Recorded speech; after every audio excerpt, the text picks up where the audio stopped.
पहले भी सड़क पर उतरा है, पहले भी लाठीचार्ज हुआ है काफ़ी, इसलिए कोई पहली दफ़ा कर रहे हैं ऐसा नहीं। फिर एक्साइज विभाग के सिपाहियों का ऐसे कई एक एग्जाम उन्होंने लिया कि सभी एग्जामों में अलग अलग प्रकार की गड़बड़ियाँ वहाँ की। और एक एग्जाम का मामला नहीं है, मैंने बार बार मैं कह रहा हूँ, खाली जेपीएससी बातें होती है। मैंने कहा कि सबसे अधिक जो प्रभावित है वो जेसीसी में है। तो सुप्रीम कोर्ट ने जेटेट के बच्चों के पक्ष में जजमेंट दिया और सुप्रीम कोर्ट ने हाई कोर्ट के निर्णय को बिल्कुल दरकिनार कर दिया। रिजल्ट निकाला और बीच बीच में जो हेमंत सोरेन ने जगह जगह आयोजन करते थे और नियुक्ति पत्र बांटते थे, यही तमाशा होता। कल जब एक बच्चे भूख हड़ताल में थे, उनका स्वास्थ्य बिगड़ गया, सदर अस्पताल में एडमिट है, तो विधानसभा से वहीं गए थे। छात्र और नौजवानों की मांगे को गंभीरता से लेनी चाहिए और जो भी एग्जामिनेशन में गड़बड़ हुई उसको रद्द कर देनी चाहिए। सरकार कोई गंभीर देखती नहीं है, जरिए लग रहा है कि लड़का लोगों को भी टाला रहे हैं। और सीबीआई को जांच होगी तो पता चलेगा कि हिस्सा किन किन लोगों के यहाँ तक जाता था। नमस्ते, प्रणाम, जोहार। आप सभी देख रहे हैं न्यूज़ 11 भारत का डिजिटल प्लेटफॉर्म। और देखिए, झारखंड का अभी सबसे बड़ा ज्वलंत विषयों में कहें तो जेपीएससी का मुद्दा सबसे गर्म है और ऐसे में पूरे देश भर में ये चर्चा का विषय बना हुआ है। छात्र पिछले 15 दिनों से आंदोलनरत हैं। सरकार वार्ता कर रही है लेकिन वार्ता विफल हो रही है। उससे पहले आपको एक जानकारी दे दें कि जो प्रशांत कुमार हैं, जिनके पास इरिगेशन डिपार्टमेंट में वो पदस्थापित हैं, ऐसे में वो वहाँ जेपीएससी में समय न के बराबर दे पाते हैं।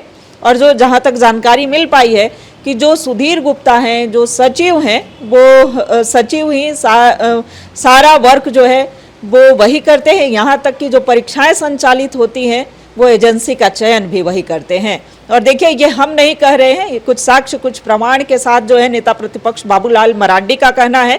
हमारे साथ नेता प्रतिपक्ष बाबूलाल मरांडी सर हैं। सर, जेपीएससी को लेकर के लगातार आप सदन में हो, सदन के बाहर हो, मुद्दा उठाते रहे हैं और ये आज की बात नहीं है, 2024 से ही लगभग कई वर्ष हो गए।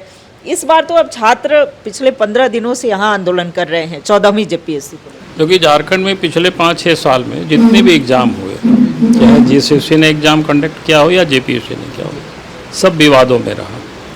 सब में कुछ ना कुछ गड़बड़ियाँ हुई, यहाँ तक कि अदालत तक लोग गया, कभी एग्ज़ाम को रद्द करना पड़ा। छात्र भी हर एग्ज़ाम के बाद लड़ाई लड़ते रहे, सड़क पर उतरते रहे। पहले भी सड़क पर उतरा है, पहले भी लाठीचार्ज हुआ है काफ़ी, इसलिए कोई पहली दफ़ा कर रहे हैं ऐसा नहीं। लेकिन झारखंड सरकार उसको भी लिपापोती करने पर लगी हुई है। और इसलिए मैं कहता हूं कि ये दो संस्थान यहाँ हैं, जो ये जेसीसी और जेपीएससी।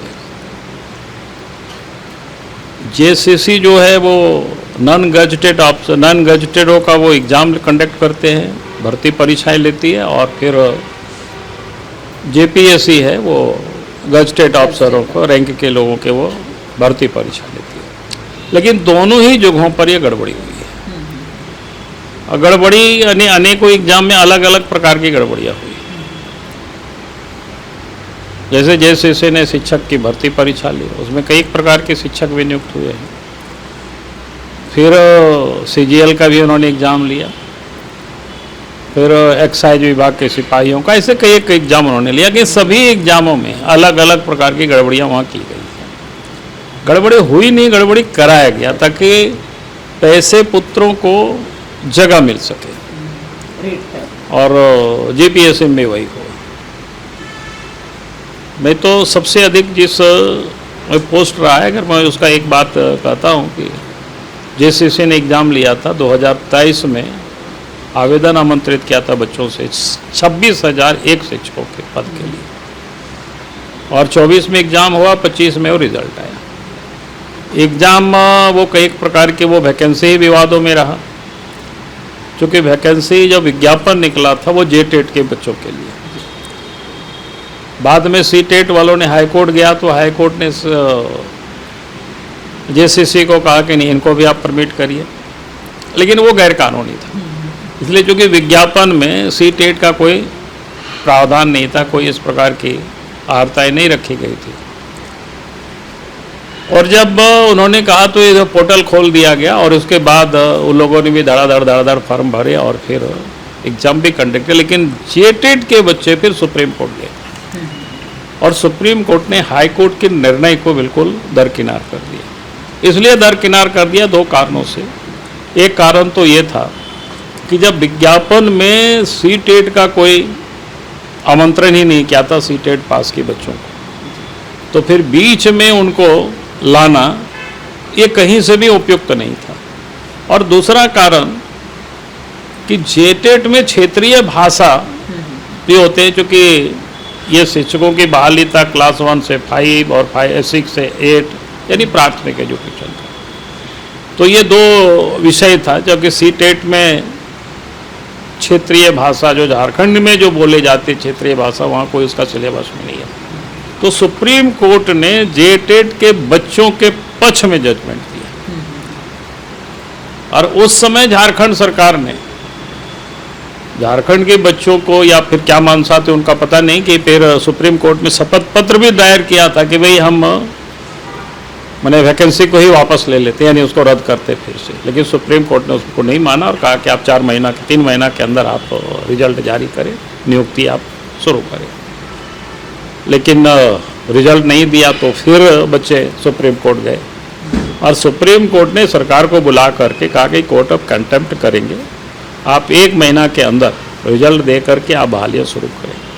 और उस समय से ले करके 1-2 बार नहीं 5-6-7 बार सरकार ने रिजल्ट निकाला और बीच बीच में जो हेमंत सोरेन ने जगह जगह आयोजन करते थे और नियुक्ति पत्र बांटते थे, यही तमाशा हो रहा था। और एक बार कभी भी रिजल्ट को उन्होंने जारी नहीं किया। मैं एक परीक्षा का बता रहा हूँ, कल जब एक बच्चे भूख हड़ताल में थे, उनका स्वास्थ्य बिगड़ गया, सदर अस्पताल में एडमिट है, तो विधानसभा से वहीं गए थे। फिर उस बच्चे को मैंने हालचाल जाना पूछा, तो हमने कहा कि तुम कौन सा एग्ज़ाम दिए थे, तो उन्होंने वही बताया कि शिक्षक आचार्य वाला। फिर कहा कि तुमने कैसे, तुम जानते हो कि हमने गड़बड़ किया, ये क्या कहते हैं आपके साथ अन्याय हुआ है। तो राहुल कांति ने बताया कि सर जो बाद में जो हाईकोर्ट के कहने पर जो कट ऑफ मार्क्स जब फरवरी में जारी किया 2026 में, तब हमने देखा कि हमने तो अधिक नंबर लाया, हमसे कम नंबर वालों का हो गया। और तब फिर वो लड़का हाईकोर्ट गया और हाईकोर्ट ने उनको ज्वाइनिंग कराने के लिए उनके पक्ष में ऑर्डर दिया। और जब वो जेसीसी गए हैं तो उनको कोई ज्वाइनिंग, उनका कोई इंटरव्यू नहीं होता है। सरकार उस निर्णय के विरोध में हाईकोर्ट के डबल बेंच में गई हुई है। तो ये साफ दिखता है कि गड़बड़ी हुई है। मैं तो एक की कह रहा हूँ, यहाँ गड़बड़ी तो हर एग्जाम में हुआ, सीजीएल में हुआ, अन्य भी शिक्षक की नियुक्ति हुई, एक्साइज विभाग के सिपाहियों की नियुक्ति में कहाँ कहाँ कितना गड़बड़ हुआ, जेपीएससी में क्या कहते हैं 10, 11, 12 या 13। कई बार आपने मुख्यमंत्री को पत्र भी लिखा सर, सीजीएल की बात हो या अन्य परीक्षाएं जो है कॉम्पिटिटिव एग्जाम होती हैं उसे लेकर के। अभी फिलहाल आप लोगों का क्या रुख है, चूंकि बीजेपी जो है अब खुलकर छात्रों के समर्थन में आई है, तो ऐसे में आगे आप लोग क्या करने वाले हैं सर? नहीं, हमने तो कहा है कि सरकार छात्र और नौजवानों की मांगे को गंभीरता से लेनी चाहिए और जो भी एग्जामिनेशन में गड़बड़ हुई है उसको रद्द कर देनी चाहिए। और जेसीसी और जेपीएससी में चाहे अध्यक्ष हो या मेंबर हो या वहाँ पदाधिकारी, उन सब लोगों के ऊपर एफआईआर कार्रवाई होनी चाहिए और फर्स्ट ट्रैक कोर्ट गठित करके और हाई कोर्ट के निगरानी में सीबीआई जांच होनी चाहिए। मुझे लगता है कि इससे कम में कोई मतलब भी नहीं रह जाता है। और एक एग्जाम का मामला नहीं है, मैंने बार बार मैं कह रहा हूँ, खाली जेपीएससी बातें होती है। मैंने कहा कि सबसे अधिक जो प्रभावित है वो जेसीसी में है, क्योंकि उसमें अधिक नौकरी थी, अधिक वैकेंसी थी। उसमें पूरे झारखंड की, जैसे हमने कहा कि शिक्षक में ही एक जो प्राथमिक शिक्षक में जो वैकेंसी निकली थी 2023 में, उसी में 26,001 बच्चों की वैकेंसी है। बाकी गजटेड में तो 100, 200, 150 इसी प्रकार से है। तो कहने का अर्थ है कि जितने भी एग्जाम हुआ सब में गड़बड़ी हुआ यार, जिसका कुछ ना कुछ मामला कहीं रद्द हुआ, फिर कोर्ट में गया, ऐसे ही चल रहा है। तो हमने कहा कि सबको रद्द करे सरकार, खत्म बात है, और जांच करावे। अच्छा सर, जो सुधीर गुप्ता का मामला सामने आया, अब तो कई चीज़ें जो हैं वो स्पष्ट हो गई हैं कि 40 से 60 लाख रुपए रेट तय थे, सबका हिस्सा अलग अलग तय था। तो ये सब क्या लगता है, सुधीर गुप्ता ही अकेले हो सकते हैं या इसमें? अकेले वो नहीं हो सकते हैं। पहले तो हमने कहा कि वहाँ जो जुड़े हुए हैं उनको सब पकड़े, उनकी गिरफ्तारी हो, एफआईआर हो और सीबीआई को जांच होगी तो पता चलेगा कि हिस्सा किन किन लोगों के यहाँ तक जाता था और कितना पैसा का लेन देन, मनी ट्रेल हुआ तो सीबीआई आएगी, केस होगा तो स्वाभाविक ईडी भी आएंगे, जांच करेंगे तो पता चल जाएगा, पकड़े जाएंगे। जैसे आपने कलकत्ता में देखा ना, पश्चिम बंगाल में शिक्षक भर्ती में कितना बड़ा घोटाला हुआ था, किसी को कहाँ सरकार मान रही थी। संयोग से ईडी ने छापा मारा तो एक मंत्री के महिला मित्र के घर में करोड़ों के बंडल नोट मिल गया। चाहते हैं सर कि ईडी की एंट्री हो? नहीं, स्वाभाविक है, मनी ट्रेल हुआ है। मैं तो कहूँगा कि भाई ईडी को तो स्वतः आ जाना चाहिए, जांच करनी चाहिए उसको। वही तो वो जांचें करते हैं। जब आप तो सब बोल रहा है कि भाई इतना पैसा बाकी, तो मुझे लगता है कि बिल्कुल सीबीआई भी ईडी भी इसको जांच करनी चाहिए। ये नेता प्रतिपक्ष का कहना है कि सीबीआई और ईडी दोनों की एंट्री होनी चाहिए। अब देखने वाली बात होगी सरकार क्या एक्शन लेती है। सर, सत्ता में सहयोगी दल के रूप में कांग्रेस है, राहुल गांधी जो है उनका भी स्टेटमेंट आया है, हालांकि 12 दिनों के बाद आया। कैसे देख रहे हैं, चूंकि वो देश के नेता प्रतिपक्ष हैं, उनके स्टेटमेंट को आप कैसे देख रहे हैं?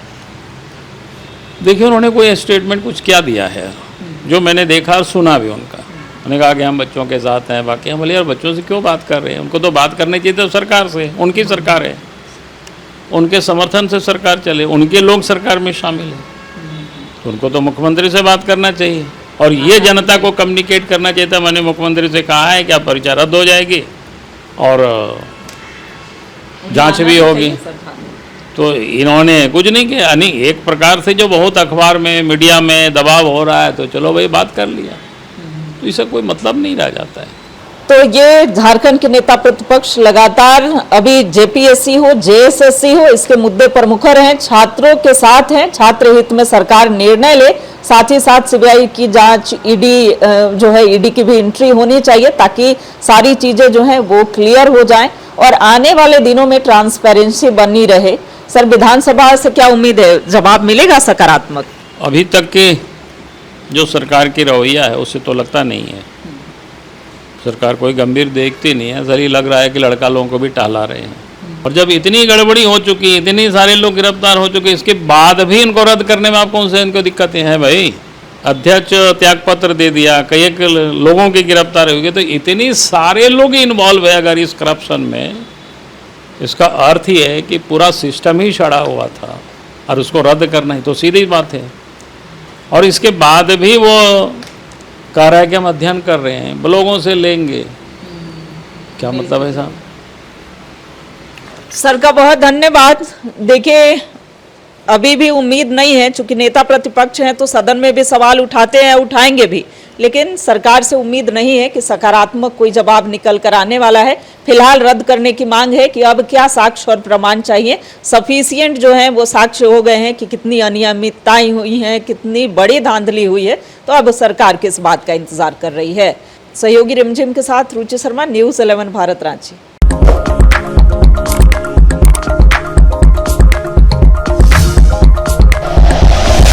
Like and share videos, subscribe करें हमारा चैनल और प्रेस करें बेल आइकॉन। न्यूज़ 11 भारत, सच है तो दिखेगा।